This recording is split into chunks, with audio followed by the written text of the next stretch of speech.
Masipag ng bata, nag-aaral kahit ganito yung sitwasyon niya. Nag-aaral po mga kabayan.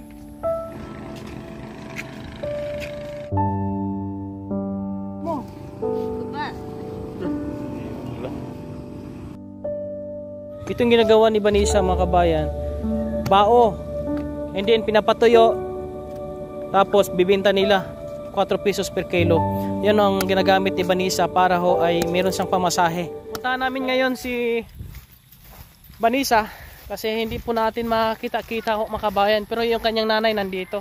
Naabutan natin yung nanay niya na gumagawa ng ganito. Ay, may hapon ay. Ano yung ginagawa mo? Balat ng niyog.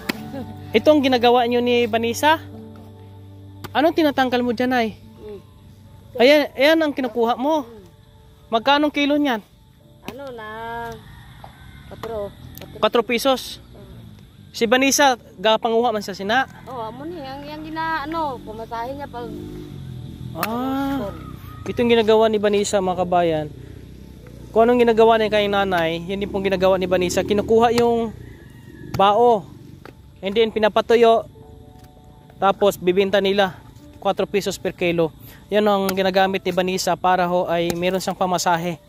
Ngayon titingnan namin kung nakauwi na siya o baka naman naglalakad pa. Nakabili ba siya ng uniforme?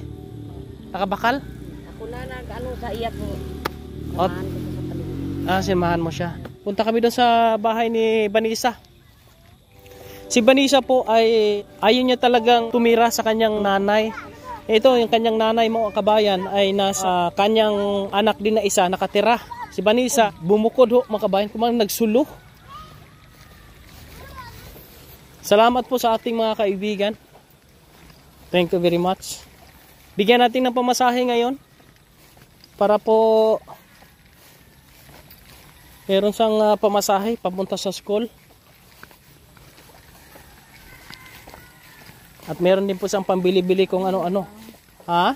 Yung wallet niya na iwan ka kahapon. Nawala. Nawala ang wallet niya. May lamang pera? 100. Ibalik natin ngayon. Kami lang niyog. Yun yung ginagawa niyo pala. Pag wala kami ng nagbalat ng niyog, wala naman pera. Ay, pag hindi daw siya magbabalat ng buko, walang pera. Ayun, akit kami dito. Wala pa? Tuto, wala pa no? Ay, wala pa sila, nay? Wala pa siya? Baka naglakad. Naglakad, wala naman pera eh. Nandun ang bahay ni Vanessa sa taas na. Puntahan ko muna para makita din ninyo. Baka naglakad siya. Kasi dinaanan namin kanina, hindi namin nakita ho mga kabayan. Shout out kay Tita Canada. Ito yung bahay niya. Kay Ma'am Lynn. Shout out. Day! Balay! May chinilas dito. May gayster madagali. Ara kadagali to. Akala ko walang nakatira. Abi ko way gayster. Way isang gayster da.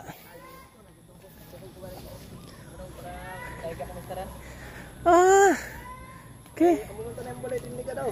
Ana, udet? Hindi, wala pa udet. Natumba na da. Natumba. Ayan, gawa mo yan. Imo na na balay. Balay, naglisensya na ko kay way man nadala sa latin nila mano. Way man. Naglisensya sa pagyangan. Ayun na yan. At least meron ka ng may yero ka naman pala. Ito yung titira ni Vanessa. Masipag ng bata, nag-aaral kahit ganito yung sitwasyon niya. Nag-aaral po mga kabayan. Ganyan lang. Baka naglalakad na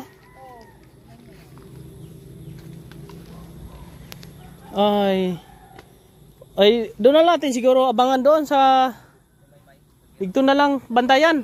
May na kanada, may tindahan. Oo. Ito yung sitwasyon na dito mga kabayan. abangan namin doon sa ibaba. Baka ho ay masalubong namin ngayon. Makamusta natin siya mga kabayan.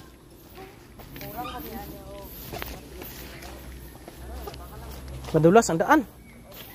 Kasi grabe yung ulan kanina ho mga kabayan. Yeah.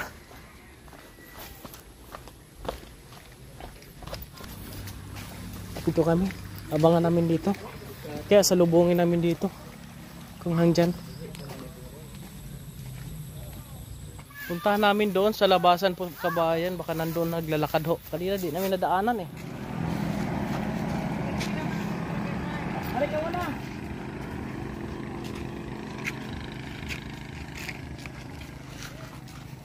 Oh, kamusta na? Nagpunta kami doon sa bahay. Ay mama mo.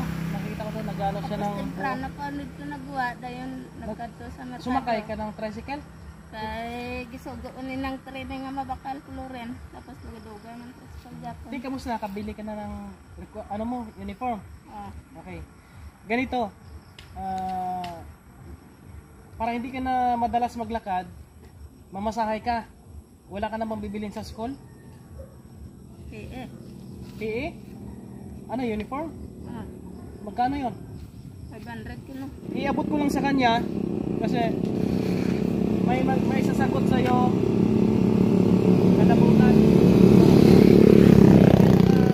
Mamasahe monthly para hindi ka na maglakad. Okay? Salamat tayo sa ating kaibigan. Pwede na sir. Ha? Pwede. Dito lang din ako. Taga-DL. Kasi ang hirap mo hanapin. Ang hirap kasi niya hanapin makaman kasi napupasok sa school. Eh ngayon, dinaanan namin. Galing kami doon sa Palay. Tama ito.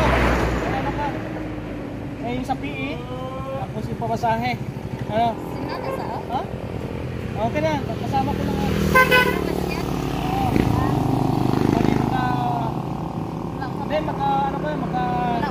Magpinsan yata kayo.